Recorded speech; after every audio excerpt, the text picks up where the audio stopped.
tous les dévots, toute la filiation spirituelle et la miséricorde de Gurudev et de tous les Vaishnavas pour que je puisse parler aujourd'hui.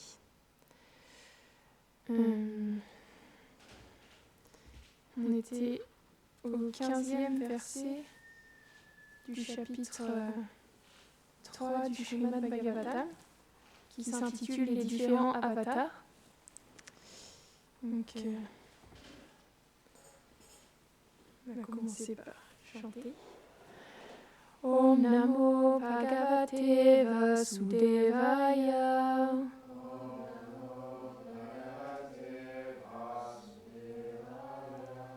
Om Namo Bhagavate Vasudevaya.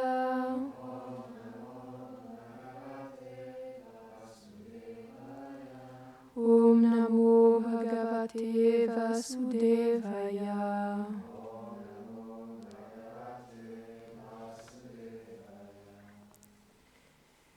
Rupam Sajagrihe Matsyam Chakshus Shodhadi Samplave Navyaropya Mahimayam Apad Vaivasvatam Manum Rupam Sajagrihe Matsyam Chakshushodadi Samplave Navyaropya Mahimayam Apad Vaivasvatam Manum.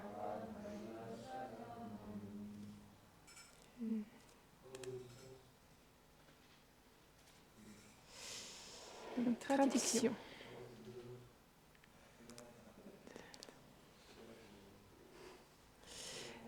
Traduction.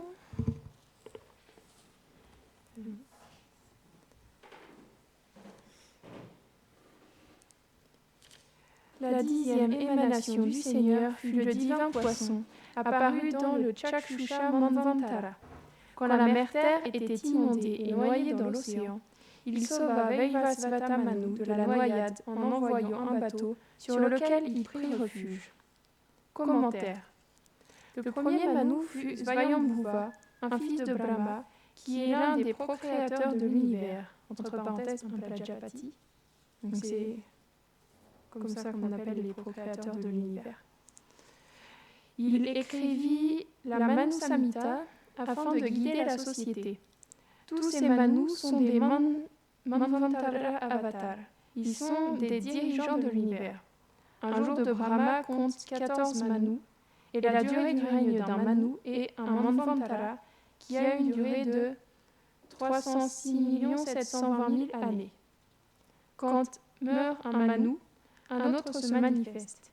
Les 14 Manus sont Svayambhuva, Svarochisha, Uttama, Tamasa, Raivata, Chakshusha, Vaivasvata, Savarni, Daksha Savarni, Brahma Savarni, Dharma Savarni, Rudra Savarni, Deva Savarni et Indra Savarni.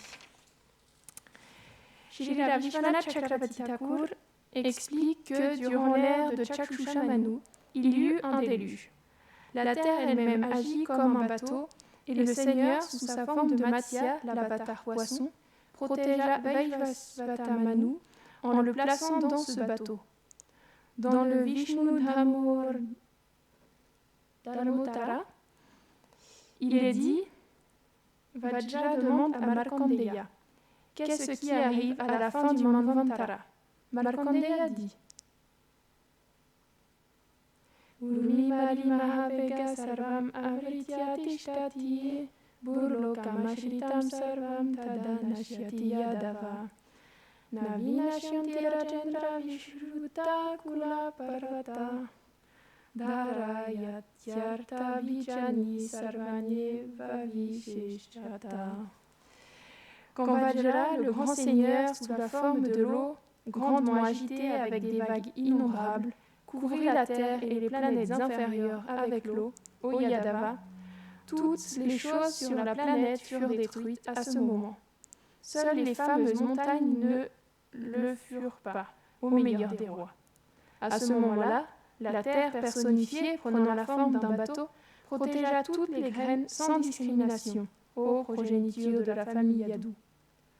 Dans le Laghu Bhagavatamrita, Rupa Goswami déclare aussi qu'il y a eu une dévastation par l'eau après chaque Manvantara. Dans son commentaire sur le Harivamsha, il dit aussi la même chose. Pour cela, cette narration particulière est représentative des événements qui prennent place après chaque Manvantara.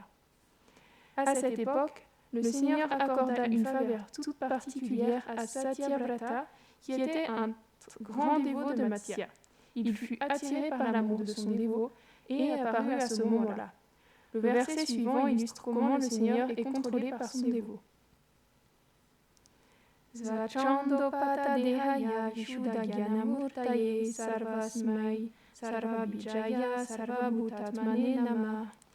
Tu as, par ta propre volonté, fait ton apparition dans ta forme emplie d'éternité, de connaissance et de félicité pour la joie de tes purs dévots.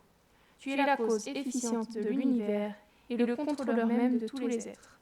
Je t'offre mon hommage. C'est un verset du Srimad Bhagavatam, 10e chant, chapitre 27, verset 11. Om Ganapi Timirandasya Ganam Janam Sharakaya Chakshuru Niritamina Tasmai Shri Gurave Namaha Shri Chaitanya Manobishtam Shtapitam Yena Bhutare Swayam Rupa Kadamayam Dadati Svata Padantikam. He Krishna Karuna Sindhu Dinabandhu Jagatpate Gopesha Gopika Kanta Radha Kanta Namostute Tapta Kanchana Goranki Radhe Vrindavaneshwari Rishabhanu Sute Devi Pranamami Hari Priye. Jai Shri Krishna Chaitanya Prabhu Nityananda Shri Advaita Gadadhara Shrivasadi Gaura Bhakta Vrinda. Hare Krishna, Krishna Krishna, Hare Hare, Hare Ramo, Ramo Ramo, Hare Hare. Vansha kalpatarubhyascha, kripa sindhubhya eva cha, patitanam pavanebhyo, vaishnavebhyo namo namaha. Namo Vishnu Padaya Krishna Prashtaya Bhutale Srimate Bhaktivedanta Swami Niti Namine. Namaste Saraswati Deve Gauravani Pracharine Nirvishesha Shunyavadi Paschatya Deshatarine. C'est incroyable de voir le Seigneur, il est prêt à prendre toutes les formes pour satisfaire ses dévots.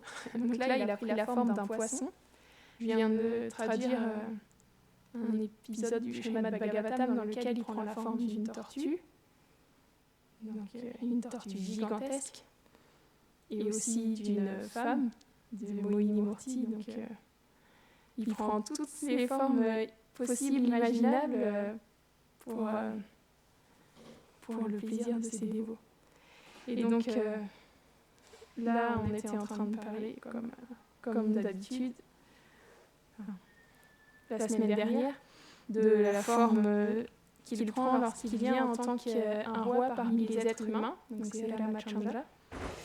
Et je ne sais pas si vous vous souvenez, la dernière fois, on avait parlé de la bataille qui avait eu lieu entre Bali et Sugriva, les deux frères singes, et comment Ram avait aidé Sugriva à mettre fin à la terreur que Bali faisait régner sur son frère. Et donc, lorsque Bali était transpercé par la flèche de Ram,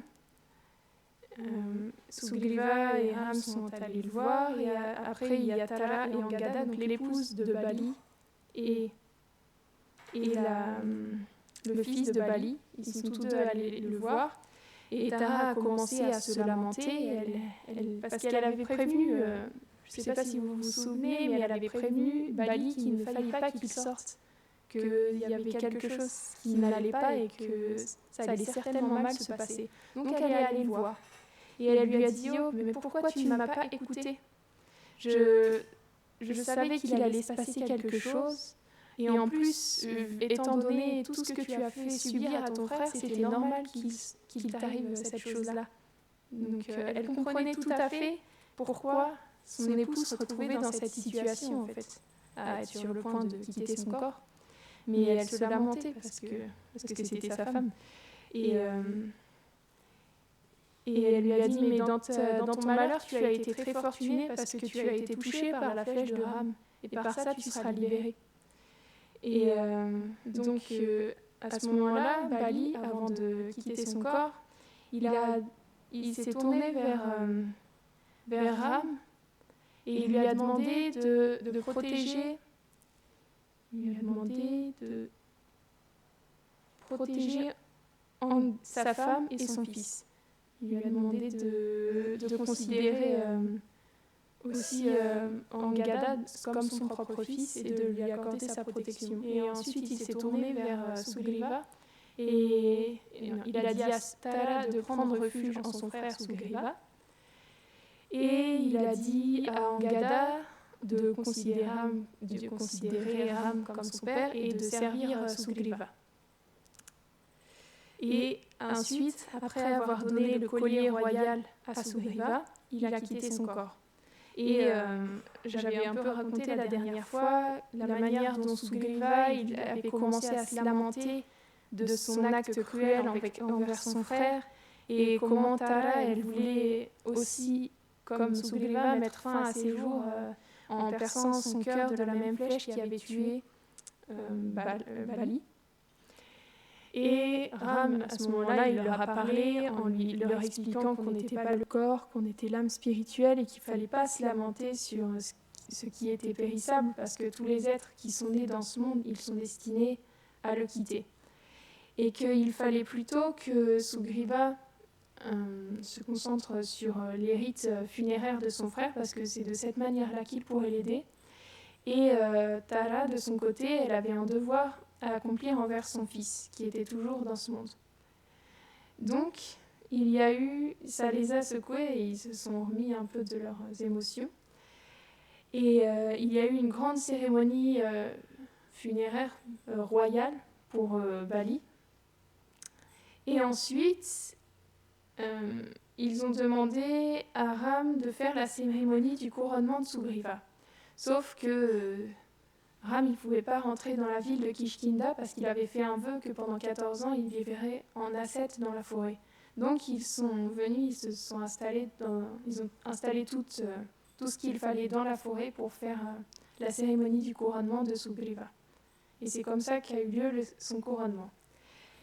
Et après la cérémonie, les singes, ils ont dit à Ramachandra que avant qu'il n'arrive, ils avaient vu dans le ciel un roi qui traversait le ciel avec une jeune femme qui criait sous son emprise. Et elle les avait vus. Et c'était Sita et Ravan, en fait, Ravan qui était en train d'enlever Sita. Et Sita, lorsqu'elle avait vu les singes, elle avait pris certains de ses bijoux, elle avait déchiré un morceau de tissu de son sari, et elle l'avait jeté aux singes. Et les singes l'avaient gardé dans une grotte. Donc, ils sont allés chercher ces bijoux et ils les ont montrés à Ram. Et Ram s'est mis à pleurer en voyant ces bijoux. Et ça lui rappelait Sita et ça faisait monter le sentiment de séparation en lui. Et donc, quand ils ont vu sa détresse, encore une fois, les Vanara, donc les singes guerriers, ils ont tous promis qu'ils aideraient Ram à combattre Ravan et qu'ils ramèneraient Sita. Mais à ce moment-là, il y a la mousson qui a commencé. Et en Inde, et à cette époque-là particulièrement, la mousson, c'était pas une petite mousson, c'était des torrents de pluie à tel point qu'on ne pouvait rien faire. Donc pendant 4 mois, on restait bloqué à l'intérieur, sans pouvoir sortir, sans pouvoir faire quoi que ce soit à l'extérieur. Alors Ram et Lakshman, ils sont restés dans une grotte, et tous les Vanaras, ils sont retournés dans leur ville. Et pendant 4 mois, Ram s'est lamenté en chantant les noms de Sita, et en pleurant pour Sita. Et Lakshman, il l'a vu comme ça pendant 4 mois. Donc à la fin de la mousson, il avait qu'une seule hâte, c'est que ça se mette en route, toute la recherche pour Sita, etc. Mais les semaines passaient et personne ne venait.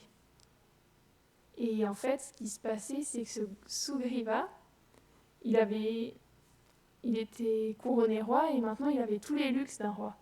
Donc il était entouré de toutes ses reines, de l'opulence, de la profusion, de tous les plaisirs en fait. Et il avait complètement oublié Ram et il s'adonnait simplement à tous les plaisirs qui étaient offerts à lui. Et Lakshman, au bout de plusieurs semaines, il a demandé, il s'impatientait vraiment, il a demandé à Ram, mais pourquoi il ne se passe rien, pourquoi Sugriva ne vient pas? Et Ram, il lui a répondu, il doit certainement profiter de son titre de roi à présent. Lakshman s'est mis très en colère et il a commencé à marcher vers Kishkinda. Pendant ce temps, Hanuman, il a rappelé à Sugriva qu'il avait fait une promesse, qu'il était censé aider Ram à chercher Sita. Donc Sugriva, il a dit « Ok, commence à rassembler les singes et on va pouvoir lancer les recherches. » Et c'est intéressant qu'il y avait un point qui était fait à ce moment-là, c'est que Sugriva, il était redevable envers Ramachandra, parce que Ramachandra, il l'avait sorti de son exil et lui avait permis de reprendre son rôle de roi et de retrouver son épouse. Mais malgré ça, Sugriva, il n'était pas vraiment... Il n'avait pas de gratitude envers Ram, et parce qu'il avait complètement oublié tout ce qu'il avait fait pour son propre plaisir. Et il expliquait que dans la bhakti, la manière dont on rembourse sa dette, c'est à travers le service.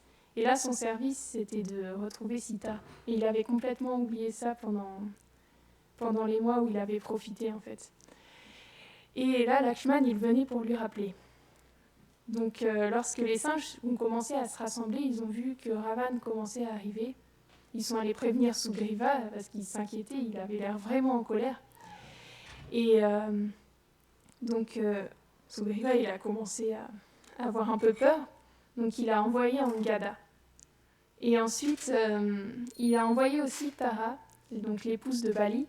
Il lui a dit « Toi, tu es veuve, donc il sera vraiment désolé envers toi et normalement, il ne se mettra pas trop en colère contre toi. » Tara, elle a écouté, elle est sortie et elle a dit à Lakshmano, s'il te plaît, pardonne-le. Tu sais, il a été exilé dans la forêt pendant tellement de temps et il vivait dans des conditions austères. À présent, il y a tous les plaisirs qui s'offrent à lui et en plus, il est faible, mais il a une bonne nature. Il est simplement soumis à la nature matérielle, mais il faut que tu le pardonnes. Et Lakshman, il a simplement demandé à Angada de la mener vers Sugriva. Et Sugriva, il était encore juste complètement perdu dans tous ses plaisirs, avec la boisson, les femmes, etc. Donc, il avait peur que Lakshman le voie comme ça. Mais lorsqu'il a vu Lakshman, donc déjà, Lakshman il est arrivé, voyant toute l'opulence, ça l'a mis en colère, ses yeux ils sont devenus rouges. Et lorsque Sugriva l'a vu comme ça, tout de suite il s'est réveillé. Ça lui a fait un électrochoc.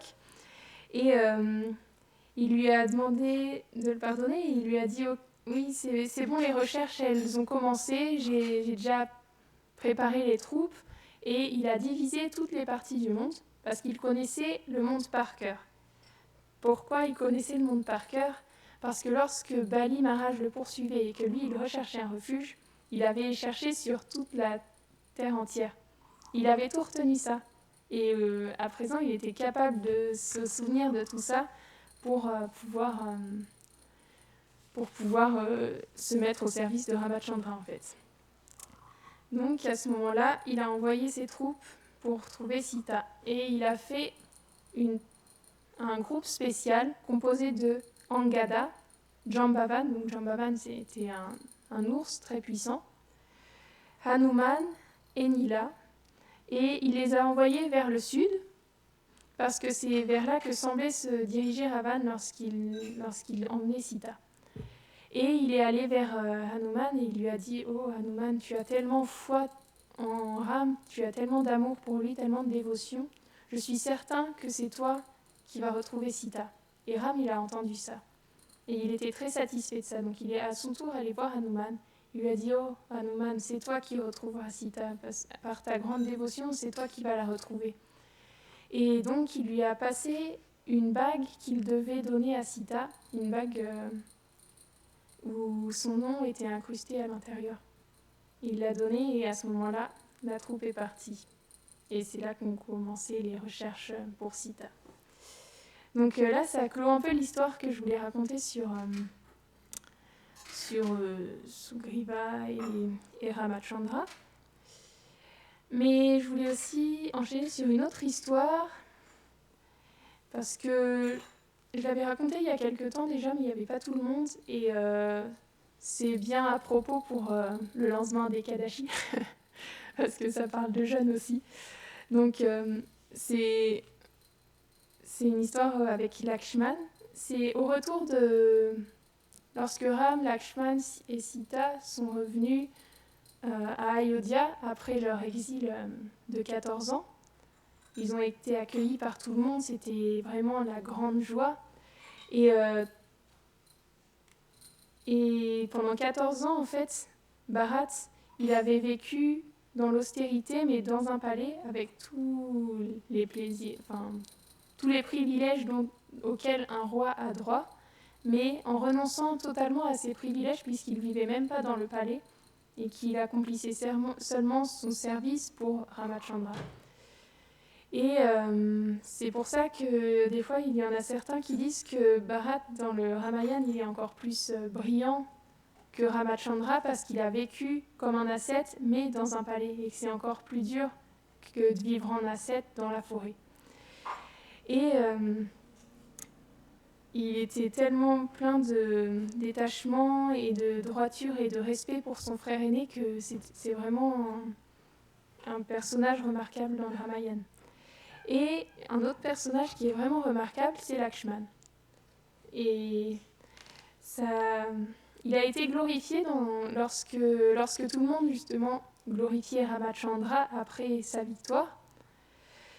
Il y a le rishi, Agastya Rishi, qui a commencé à dire, en fait, on glorifie Ramachandra, mais c'est le crédit, tout le crédit de la victoire sur Ravan, il va à Lakshman. Donc, les personnes présentes dans l'assemblée, ils n'ont pas compris, mais pourquoi dis-tu cela ? C'est Ram qui a tué Ravan, c'est Ram qui a ramené Sita.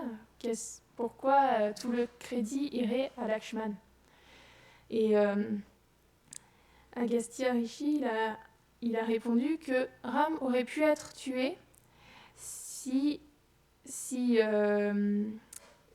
Lakshman n'avait pas tué Indrajit. Et seul Lakshman avait le pouvoir de tuer Indrajit. Parce que Indrajit, il avait des bénédictions spéciales et il pouvait être tué seulement par quelqu'un qui avait été brahmachari pendant 14 ans et qui avait jeûné pendant 14 ans. Alors ils se sont demandé, ok, un brahmachari, à l'origine, il ne regardait même pas le visage d'une femme. Sauf que Sita était venue avec Ram et Lakshman. Comment c'était possible qu'il n'ait même pas regardé le visage de Sita ? Et en fait, à ce moment-là, Agastya Rishi, il a dit, oui, mais il regardait constamment ses pieds. Il n'a jamais levé les yeux sur son visage.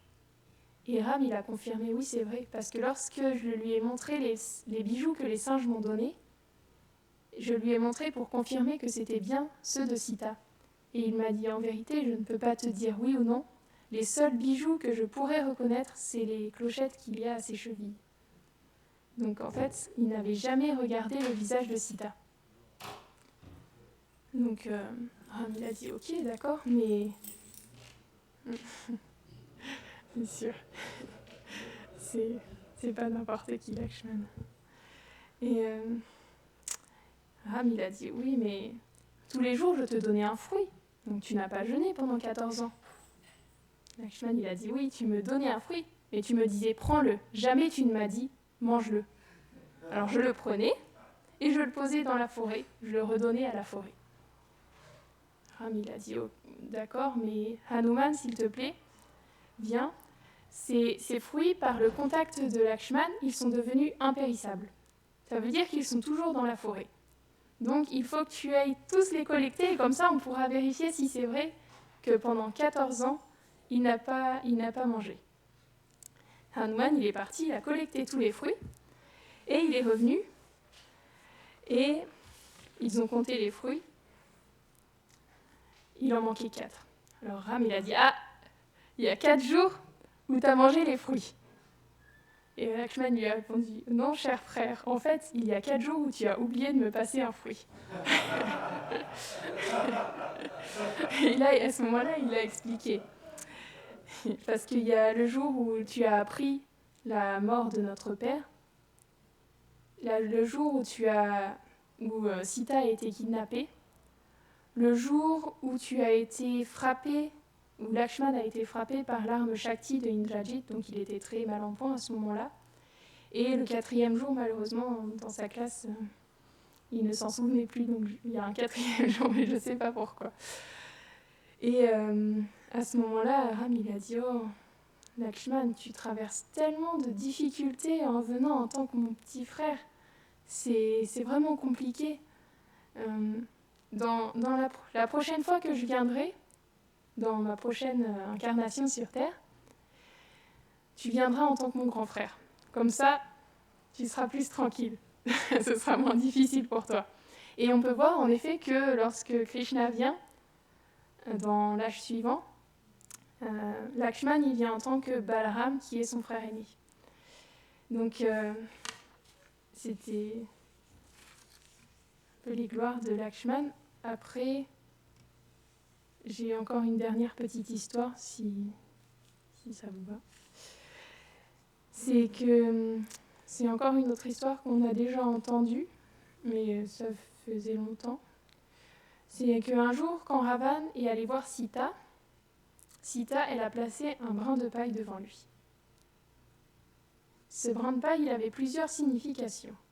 Déjà, ça créait une étiquette et une formalité, mais ça voulait aussi dire que toute la richesse que Ravan offrait à Sita pour qu'elle l'épouse, elle était aussi insignifiante que ce brin de paille. Ça voulait aussi dire que toi, tu es insignifiant comme la paille.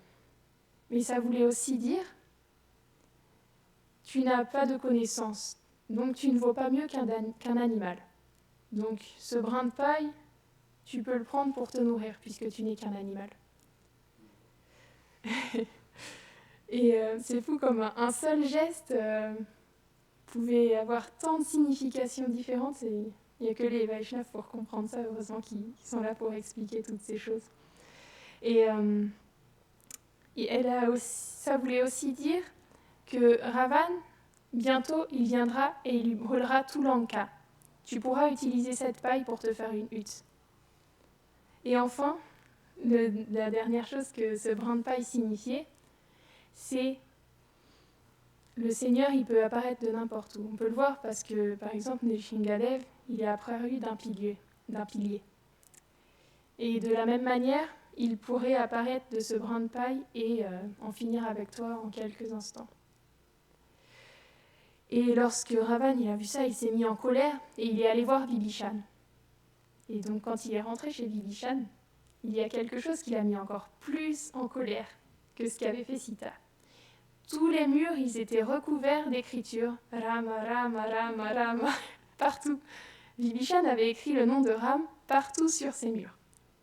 Alors Ravan, il a dit, mais comment oses-tu faire ça? Tu ignores les conséquences de ton acte. Comment peux-tu me faire ça à moi? Et Vibhishan, il a calmé, il a dit, oh Ravan, pourquoi as-tu peur? Ce n'est rien, c'est pas le même Ram qui est indiqué par les mots que j'ai écrits sur les murs. En vérité, Rama signifie Ravan et Mandodari. Mandodari, c'est l'épouse de Ravan. Donc, quand j'écris Rama, c'est Ravana Mandodari, qui a écrit c'est à ta gloire. Alors, Ravan, il était tellement satisfait, il a dit, oh, en vérité, tout le monde devrait avoir marqué dans sa maison les noms de Rama. Et il a autorisé Vibhishan à chanter les noms de Ram, grâce à ça. Donc, c'est pour montrer à quel point les dévots, ils peuvent engager tout le monde, même Ravan, au service du Seigneur. Jai Shri Sitaram Lakshman Hanuman Ki Jai. Srila Prabhupada donne la même chose. Srila Prabhupada, il donne un même genre d'explication quand Hiranyakashipu, quand son fils lui a parlé en fait du service offert au Seigneur suprême. Et donc il s'est retourné vers les deux fils de Sukracharya parce qu'il pensait que c'était eux qui leur avaient donné un mauvais enseignement. Mais ils ont dit non, en fait, il y a dû avoir un Vaishnav qui s'est déguisé pour entrer et enseigner ton fils. Et là, Hiranyakashipu, il a dit faites attention maintenant. Et là, Prabhupada, il explique, parfois les Vaishnavas en fait se déguisent pour prêcher, en fait, pour sauver des êtres vivants. C'est pour ça qu'on a le droit en fait de changer d'habit et de personnalité, de nom, ou avoir des subterfuges comme ça pour pouvoir, continuer à libérer les êtres, quoi, et à continuer notre pratique aussi. Et c'est pourquoi, par exemple, Chaitanya Mahaprabhu, quand le Shankasi, il a interdit de faire le Harinam, le chant congrégationnel des salons du Seigneur, en fait, Chaitanya Mahaprabhu a monté un mouvement de désobéissance. C'est pourquoi on suit les lois jusqu'à un certain point. Quand elles ne nous autorisent plus à propager la miséricorde, alors on ne l'accepte plus. Parce que le Seigneur lui-même a fait ça.